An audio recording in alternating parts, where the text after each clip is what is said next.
नमस्कार मित्रों, news 24 prime के टॉक शोज ओपन माइक में आपका स्वागत है।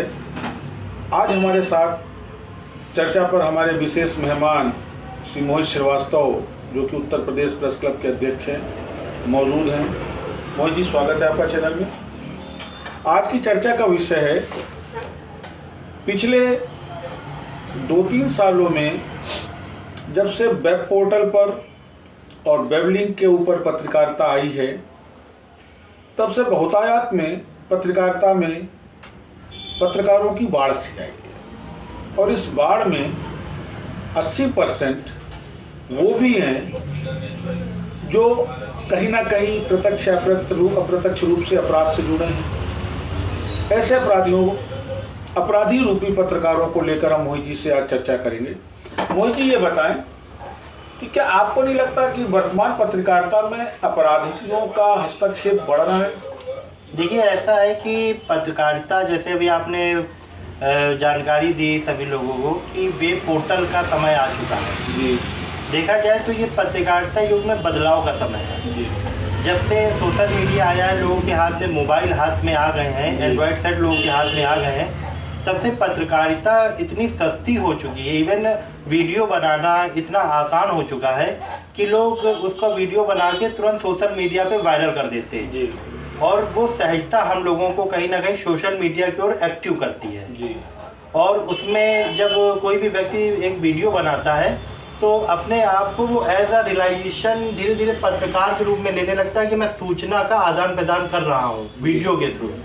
और देखिए, आप ऐसे कई एग्जाम्पल भी हैं जिसमें एक्शन तक हो गए हैं एसआई वगैरह के ऊपर, कि जिन्होंने मतलब थूका है। अभी एक एसआई थे कल्याणपुर के पास थे, उन्होंने थूक दिया था, उसका वीडियो वायरल हुआ था और उसमें एक्शन भी हो गया था उनके ऊपर। तो ऐसा कहीं ना कहीं लोग इसको बहुत ज़्यादा एक्टिविटी से लेने लगे, क्योंकि एक्शन भी होता है इसमें और लोग इसको पसंद भी करते हैं और काफ़ी ईजिली होता है। मोहित जी, हमने ये पूछा, क्या इस सोशल मीडिया और वेब मीडिया की आड़ में पत्रकारिता अपराध की तरफ तो अग्रसित नहीं हो रही? देखिए, अपराध की तरफ अग्रसित होना एक मतलब इसको जस्टिफाई कर पाना आसान नहीं है, क्योंकि हर चीज़ के दो पहलू होते हैं।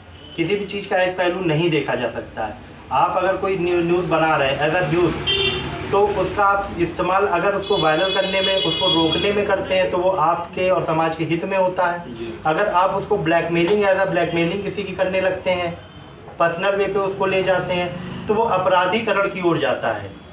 और उसके लिए आपके अंदर एक सोशैलिटी आनी चाहिए, सामाजिकता आनी चाहिए कि मैं जिस चीज़ को दिखा रहा हूँ, जिस चीज़ को ले रहा हूँ, उसको मैं अपराधीकरण की ओर ना ले जाऊँ। इस चीज़ को जस्टिफाई कर पाना आसान नहीं है। आसान नहीं है। मतलब ये आप मान रहे हैं कि कहीं ना कहीं मीडिया की सुलभता के चलते ये कहीं ना कहीं अपराध की तरफ भी अग्रसरित है। लेकिन मैंने बताया ना आपको कि हर चीज़ के दो पहलू होते हैं, तो हर व्यक्ति एक जैसा नहीं हो सकता है। आप हैं, आपके पास अगर कोई जानकारी आती गलत, तो आप उस पर एक्शन लेते हैं, ना कि उसमें ब्लैकमेलिंग में लग जाते हैं। ब्लैकमेलिंग में लग जाता है। मोहित जी, एक और छोटा सा सवाल, और सवाल इसलिए बड़ा महत्वपूर्ण है कि अभी 2-3 महीने पहले ये खबर एक आम हुई थी, हालांकि उसका कोई डॉक्यूमेंट्री एविडेंस नहीं आया, कि गवर्नमेंट जो है, वो जो डीएवीपी है, ये सोशल मीडिया जर्नलिज्म को भी बढ़ावा देने जा रहा है। तो क्या आपको लगता है कि अगर सोशल मीडिया जर्नलिज्म को बढ़ावा दिया जाएगा तो उसका समाज पर क्या प्रभाव आएगा? देखिए, ऐसा है कि अभी जो गवर्नमेंट की गाइडलाइन आ रही हैं, उसके तहत सोशल मीडिया को गवर्नमेंट प्रावधान में लाएगी और काफ़ी अग्रसर करेगी, क्योंकि गवर्नमेंट इस बात को समझ रही है कि काफ़ी लोग इससे एक्टिव हैं और जुड़ चुके हैं, तो अब उसको ख़त्म कर पाना आसान नहीं होगा। इसलिए कहीं ना कहीं उनको एक रास्ता देना ही होगा, ताकि वेब पोर्टल से जो जुड़े हुए लोग हैं वो उस वे पे चल सके। वो एक रास्ता गवर्नमेंट ही को देना होगा। अभी तक जैसे आप देखिए, प्रिंट मीडिया का समय था, तो प्रिंट मीडिया में ये कितने अखबार अभी रद्द हुए बीच में, काफ़ी इस तरीके का एक्शन लिए गए कि जो केवल अपना मतलब उसमें प्रोफाइल और उसमें केवल ऐसा कहा जाए फाइलिंग वगैरह कर रहे थे अखबारों की, और उसको प्रॉपर वे में नहीं ला पा रहे थे, दिखा रहे थे 10,000 कापी छप रही थी उनकी, 1,000 कापी। तो इस वजह से गवर्नमेंट ने उनको रद्दोबदल किया, उसमें काफ़ी चीज़ें देखने में आई। और आप ये समझिए कि जो नई गाइडलाइन आ रही है उसके तहत जो भी वेब पोर्टल है और जो भी सोशल मीडिया से जुड़े लोग हैं उनको एक अच्छा प्लेटफॉर्म मिलेगा। पर क्या आपको लगता है कि ये प्लेटफॉर्म पत्रकारिता की मर्यादाओं और मानकों के अनुरूप स्थापित रहेगा? देखिए, सबसे बड़ी चीज़ ये होती है कि जिसके हाथ में संपादकता होती है, एडिटिंग होती है, वो एडिटर होता है, जो भी उसको मेन वे में लेके चलता है, उसके हाथ में ये चीज़ है कि जो व्यक्ति उनसे जुड़े वो व्यक्ति किस तरीके का उनसे जुड़ रहा है, उनको देखना होगा कि वो उसके ऊपर कोई ऐसे क्रिमिनल केसेस ना हो और वो ढंग से कार्य कर सके, पढ़ा लिखा हो, एजुकेटेड हो, बातचीत कर सके, उसके कैसे क्या करना, अगर उसको नहीं जानकारी है तो उसको जानकारी देना चाहिए, एजुकेट करना चाहिए। क्योंकि अगर किसी के हाथ में माइक आईडी थमाई जाती है तो उसकी जिम्मेदारी होती है कि वो एक सामाजिकता से बात करे और उसको जानकारी हो जिस बीट को वो देख रहा हो।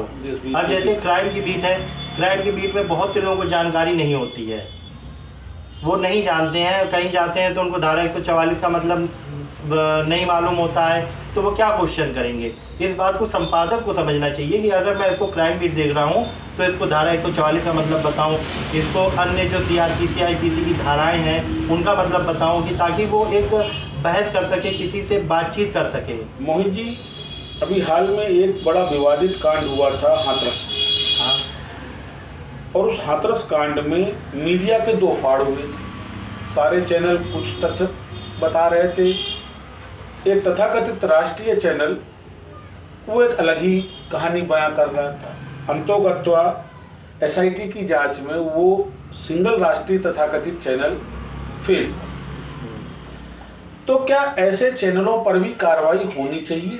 देखिए, मैंने आपको पहले भी बताया कि हर चीज़ के दो पहलू होते हैं, पॉजिटिव नेगेटिव। और जब भी मीडिया और किसी चैनल के द्वारा कोई बात की जाती है तो संदेहात्मक स्थिति में की जाती है। आप उसको पूरा देखिए वीडियो को, तो उसमें आपको नजर आएगा कहीं ना कहीं संदेहात्मक स्थिति वो बयां करते हैं। मोहित जी, उस घटनाक्रम में उस चैनल ने संदेह की स्थिति तक नहीं छोड़ी थी और प्रत्यक्ष उस घटना को कुछ और बयां किया था। तो ऐसे चैनलों के लिए सरकार को क्या पॉलिसी बनानी है? अब इसके लिए तो देखिए, ब्रॉडकास्टिंग में आप शिकायत कर सकते हैं और उस पर आप एक्शन ले सकते हैं, उस पर एक्शन ले सकते हैं। तो इसका ये मतलब माना जाए कि मीडिया का भी जो है वो बंटवारा हो गया है, कुछ सरकार के प्रो मीडिया, कुछ अगेंस्ट मीडिया चल रही है। तो इससे जो मीडिया की विश्वसनीयता है वो कहीं प्रभावित नहीं हो रही?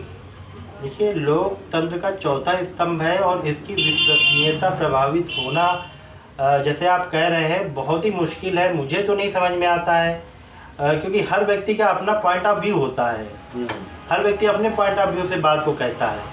अब आप उसको किस पॉइंट ऑफ व्यू से ले रहे हैं तो ये तो मैं नहीं समझ सकता हूँ। ये आपका पॉइंट ऑफ व्यू क्या है जी। और जो एंकर है वहाँ पे, जो भी वहाँ पे अपनी बात को रिप्रेजेंट कर रहा है, वो किस पॉइंट ऑफ व्यू से कह रहा है। तो इस चीज़ को तो समझना होगा ना हम लोगों को, समझना होगा। बहुत बहुत धन्यवाद मोहित जी। और आपने आकर के वर्तमान मीडिया के हालातों पे जो चर्चा की और जो सोशल मीडिया जर्नलिज्म एक नई विधा इंट्रोड्यूस होने जा रही है उसके प्रति हमारे दर्शकों और हमारे चाहने वालों को अवगत कराया। बहुत बहुत धन्यवाद।